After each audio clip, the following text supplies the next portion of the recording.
जय माता दी दोस्तों। स्वागत है आपका हमारे YouTube चैनल भक्ति की शक्ति में। दोस्तों, आज हम श्रवण करने जा रहे हैं होलिका दहन के पीछे दर्द भरी प्रेम कहानी। इस कथा की माने तो होलिका केवल एक बेबस प्रेमिका थी जो अपने प्रिय इलोजी को बचाने के लिए हवन कुंड में जल गई। दरअसल होलिका राजा हिरण्यकश्यप की बहन थी और उनको वरदान में ऐसी दुशाला मिली थी कि जिससे ओढ़ने पर अग्नि उनका कुछ नुकसान नहीं कर सकती थी। कथा के अनुसार होलिका और इलोजी एक दूसरे से काफी प्रेम करते थे। इलोजी को काम रूप का प्रतिरूप कहा जाता था। होलिका और इलोजी ने विवाह करने का फैसला किया। कुछ दिन बाद होलिका का विवाह इलोजी से तय हो गया और विवाह की तिथि फाल्गुन पूर्णिमा की रात निकली थी। लेकिन किस्मत को उस दिन कुछ और ही मंजूर था। हिरण्यकश्यप अपने बेटे प्रहलाद की विष्णु भक्ति से काफी परेशान थे। हिरण्यकश्यप ने कई बार अलग अलग तरीकों से अपने बेटे को समझाने की कोशिश की, लेकिन हर बार नाकामी मिली। इसीलिए एक दिन हिरण्यकश्यप ने अपने बेटे की बलि देने का फैसला किया। क्योंकि होलिका को अग्नि से बचने का वरदान मिला था, तो हिरण्यकश्यप ने एक योजना बनाई। योजना के अनुसार होलिका प्रहलाद को लेकर हवन कुंड में बैठेगी, जिससे हिरण्यकश्यप को प्रहलाद से मुक्ति मिल जाएगी। इस योजना के बारे में राजा ने होलिका को बताया, लेकिन होलिका ने मना कर दिया।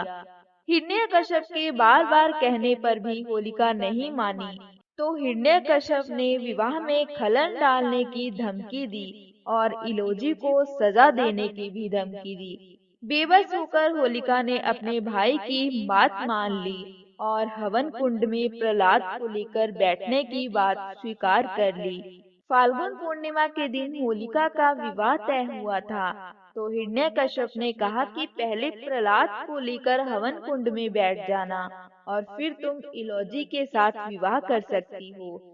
इलोजी को इस बात की जानकारी नहीं थी और वह पूर्णिमा के दिन बारात लेकर आ रहे थे। महल में विष्णु भक्त प्रहलाद को लेकर अग्नि कुंड में होलिका बैठ गई, लेकिन प्रहलाद को जलाने के चक्कर में खुद ही भस्म हो गई।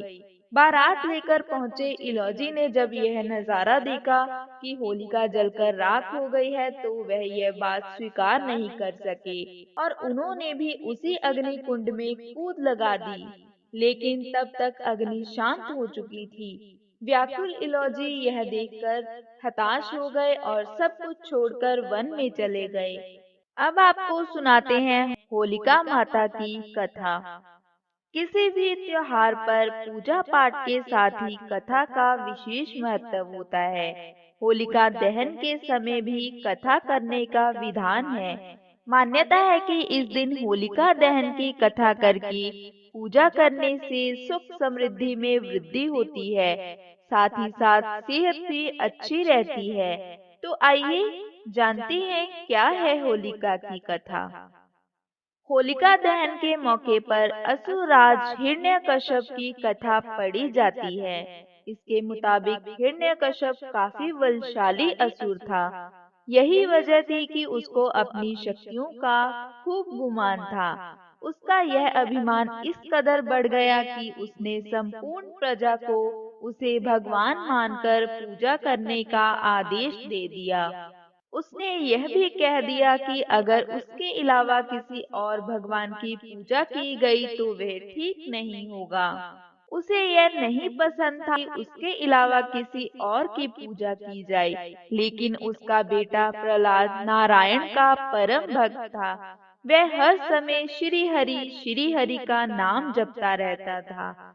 हिरण्यकश्यप को इससे काफी समस्या थी। कई बार उसे खुद समझाया तो कई बार अपनी सभा के मंत्रिमंडल को भेजा, लेकिन प्रहलाद पर इसका कोई असर नहीं हुआ। वह तो बस हरि भक्ति में लीन रहते।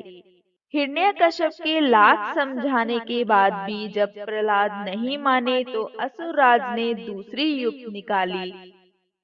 उन्होंने अपनी बहन होलिका को बुलवाया। इसके पीछे यह कारण था कि उसे वरदान में एक ऐसा दुशाला मिला था जिसे ओढ़ने के बाद अग्नि उसे छू भी नहीं सकती थी। हिरण्यकश्यप ने होलिका को यह आदेश दिया कि उन्हें प्रहलाद को अपनी गोद में लेकर अग्नि में बैठना है, ताकि भगवान विष्णु का नाम लेने वाला प्रहलाद जलकर भस्म हो जाए, या फिर अग्नि के डर से वह हिरण्यकश्यप को अपना भगवान मानने लगेगा। हिरण्यकश्यप के आदेश पर होलिका अपने भतीजे प्रहलाद को लेकर अग्नि में बैठ गई। उस समय होलिका ने वरदान में प्राप्त वही दुशाला ओढ़ा हुआ था। यह सब कुछ देखकर प्रहलाद तनिक भी विचलित न हुए। पूरी श्रद्धा से वह भगवान विष्णु का नाम जपते रहे। थोड़ी ही देर में कुछ ऐसा हुआ कि शांत मौसम में भी तेज हवाएं चलने लगी। वह भी इतनी तेज कि होलिका का दुशाला हवा में उड़कर प्रहलाद के ऊपर चला गया और वह अग्नि में जलकर भस्म हो गई। तो दोस्तों, यह थी होलिका दहन की दो पौराणिक कथाएं। हमें कमेंट करके जरूर बताएं कि आपको ये कथा कैसी लगी। वीडियो अच्छी लगी हो तो इसे लाइक करें, शेयर करें और चैनल को सब्सक्राइब करें। जय माता दी।